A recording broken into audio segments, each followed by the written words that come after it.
Hello guys, I want to talk to you guys about the Shark 3.0 debate or discussion that he had with FT Signifier. Basically trying to explain the whole divide between video essayists and debate bros, and also basically why the miscommunication is and why there's such mass miscommunication. I also was watching Kanye's video on it as well, so I suggest you check both of those out, by the way. But what I'm surmising after watching these two videos and getting, some math equation out of my head, basically what I'm seeing here is just a mass miscommunication between two parties that agree with each other on like 80 to 70% of all their points, right? Because when it comes to leftist debate streamers and leftist political content creators and leftist video essays in general, they're all left-leaning. So they all believe in generally the same progressive sentiment. It's just how they state it, how they phrase it, how they want to go about changing people into believing what their statements are. And also it goes basically in how they basically make themselves look, right? And I feel like after watching Kanye's video about this, their well-in-depth research video about this, I might say, I've seen a lot of video essayists attack the debate streamers, and because of like what it seemed like the ease of after for lack of better word, right? And there is ease in the sense of YouTube, like you upload the content, it's just you're stripping off your YouTube channel or your YouTube Twitch stream, whatever, just rip it after that third, you get the views, you get the profit, you get the money, and you get the accolades and the fame from just doing what you regularly do. And the thing is, I hear from the debate bro side as well as the other side of the argument, right? Is like you get to be a video essay, you get all the name recognition, clout, and the glory. All you gotta do is just upload like one video a month, and you gotta work on it for a couple weeks. Boom, bam, boom. That's it. You can walk away forever, and you'll be known permanently as a person in that scene forever because you did a YouTube video that was pretty fancy, right? It's a thing on both sides. That's the scene that Shark and the FT Signifier debate. Basically, what I'm seeing here is we need to be able, like better words, be able to attack on all sides and all fronts if the whole end goal is progressivism, just in general, in a broad spectrum for all political parties affiliated, right? The end goal is to get as many people into leftism, progressivism, to being liberals, whatever, as possible. We should do it on all fronts. The video essays, for example, a lot of people who aren't really averse to confrontation, who don't really want to, see their ideas challenged, they just want to be like, they want to see things that they are slightly interested in, but not necessarily they see them tested in the marketplace of ideas. Video essays are there for that, right? They want to see general like news or opinions on like upcoming topics or any pop culture things. That's what like regular political commentators are, just like Hasanabi and Sam Cedar are, right? And you also want to see again, people want to see actual blood sports like me, that's where the baby streamers are, like Vosh, Destiny, Zenderhall, right? They all have their place in the space of left-leaning content creation, and I believe we should, just leftist unity. But the miscommunications and the lack of words, the contentions arise from the fact that a lot of the debate bro streamers and political streamers and basically streamers in general, they kind of sort of lack this how do I say this candor when it comes to speaking on any subject, and they kind of just want to go at it in the most inflammatory way possible because number one, it's most rewarding, and number two, it's the first thing you think of when you're thinking of off the cuff, right? Like when you're making a video essay, you have time to think about things, double things, triple things, quadruple things, and third, take things out of context that were out of context, put them back in context, make things make more sense.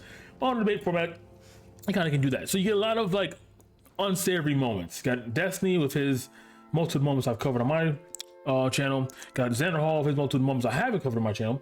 And then you got Vosh, Omega Low, right? So now it isn't a mere coincidence that all these debate streamers, all of them have like their massive controversial moments. I would say except probably Shark, and that's probably it I could think of. The ones that don't have like massive controversial like hit pieces against them.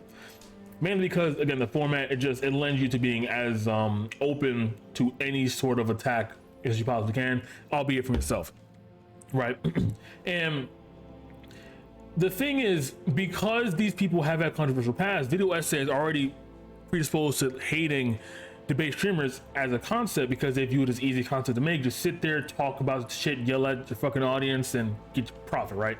Therefore, them seeing someone they hate do something bad, it is a magnitude is amplified a bit more, because They're already predisposition to hate them, and third, and it starts with whole rift, right? He's sort of dirtbag left and the video essayist. This isn't as new of a concept that is arising now. It's always been a thing, except now it's just with a new paint of garnish. Instead of what was it, ContraPoints versus the entire trans community on Twitter, it is now Noah Samson versus VGG, right? It's a new wave, a new lick of shit, right? It's the same toilet, new smell of shit. I don't know. I'm bad at saying. Anyway, regardless, the whole sentiment is there. I feel like video essays, like they underplay or undermine how much effort, not how much effort, but yeah, like how pleasingly aesthetically it looks to make their content, right? While it takes a lot of work to make the content itself is a pretty good to look at, right? And they undersell that for some odd reason, because they would much rather not do that, I guess, because they look at someone who does make streamer content and still make profit off and like, damn, I wish I can do that fucking easy ass shit, these fucking lazy ass piece of shit, yelling at people, calling people what, and yeah. So I guess to fully get into like the meat of the discussion, the second half discussion that Shark and FC Signifier had, that I've noticed as well, is when it comes to, for example, FC Signifier, pretty good YouTuber. I reviewed his debate video once on the channel, and I think I said in the video itself, like the first hour of this video is amazing. Go check it out yourself. The last 30 minutes what I had problems with, and there were some problems there, and it basically came from like lack of like knowledge in the scene and not really being willing to change the language of optics, or even like for persuading people to go into ideology, because like he's more focused on insular, learning more about the meta on top of the meta of everything involving everything, right? So when he was talking about Shark, when it came to the cracker discourse, he was more bent on the whole point of it as, why is it even being talked about? White people aren't really suffering. You know, critical race theory doesn't really state that white people can suffer under racism, which, you know, if I agree on all those points, which I mostly agree on like 80% of that, then I'm gonna be like, cool, that's fine. But however, if I was going to, at Shark's point here, if I was going to try to translate this to a normal person, or basically anyone who isn't as well deep into leftist theory or content as, you know, he is, for example, because he's deep in that shit, then it's gonna be kind of hard for them to just hear, what, you don't think white people suffer? What the fuck's wrong with you, piece of shit? And that doesn't make FD Signifier a bad person for not being willing or wanting to do that. It just means there has to be someone else who can translate what his entire concept of systemic racism is, and distill it into a more digestible, bite-sized piece that can be, you know, easily understood, right? So I guess like a better way to optically describe his position there would be, systemically, cracker isn't going to hurt white people as much as any other slur in any other person, right? However, it is still a slur because it is based off of someone's race. Like that would be the optically clean version of what FT Signifier is basically saying there. And I also like Shark, you know, basically building bridges, not burning them, you know, the GOAT himself, basically saying that we can't necessarily go about talking about optics without having something that is optically being translated from, right? Like we can't have optically translate nothing. We have to have a core concept we're translating from, right? Like, for example, the concept of xenogenders, like, even if I'm not the strongest advocate for xenogenders as a concept, I'm still defending them in the whole, like, oh, you do whatever the fuck you want, it's a freedom thing, whatever the fuck you want. Mainly because at the end of the day, this stems from trans people and acceptance of trans people, and if we can get more people to be accepting of xenogender, then it's gonna be a lot easier to get people accepted with trans people, which I feel like should be a normal thing, but it's like another thing with optics, you know, you gotta get in where you fit in, right? And that was what he's talking about with Shark and SC Signifier. That's what they're talking about a lot in that discussion there, and I did like the discussion. I also I will say this hot take, massively hot take. Vosh did this like a couple times in this video critiquing video essayists, and actually Signifier did this in his debate against Shark. Again, a discussion, a debate.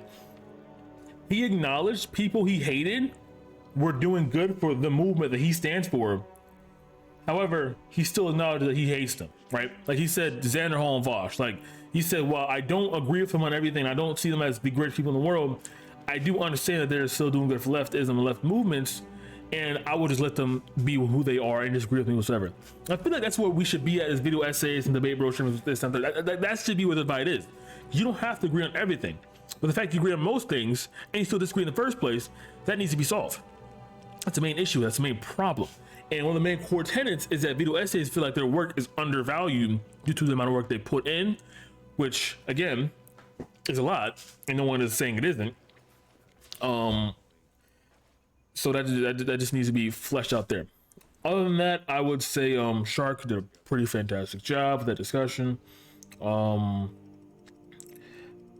thing I would have to say going on from this off of FC Signifier's discussion with him is that I guess like acknowledging how things come out when you say it, and also acknowledging that you can't give everything up just because it sounds better, right?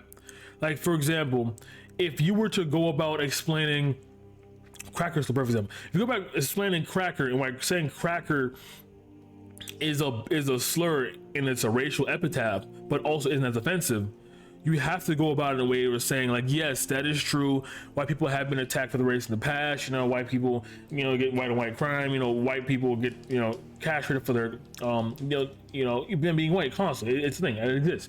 You can't ignore that. But at the same time, you can't overstate it. Like, it has to be in, you know, based on reality. It's like, while this is true, while this all happens, it's a very insular, very niche thing that happens. It's like almost exclusively on progressives or just people who just hate white people in general. Like, it's just that. And the people who are that active about anti-white racism aren't that many, and it isn't that much of a system as compared to ye old-fashioned systemic racism, right? I feel like with this discussion and how you phrase that discussion, it gets both the concept of systemic racism different from plain old personal racism, but it also gets the discussion as your suffering isn't ignored because you aren't a person who has been historically suffering. It is still recognized and acknowledged. It just is put into context with other suffering. It isn't as bad, but it should still be addressed, right? It's about that.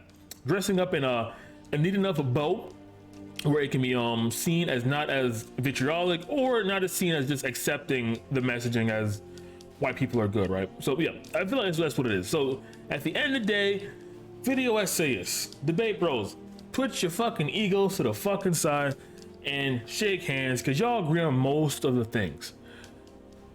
Have a nice day.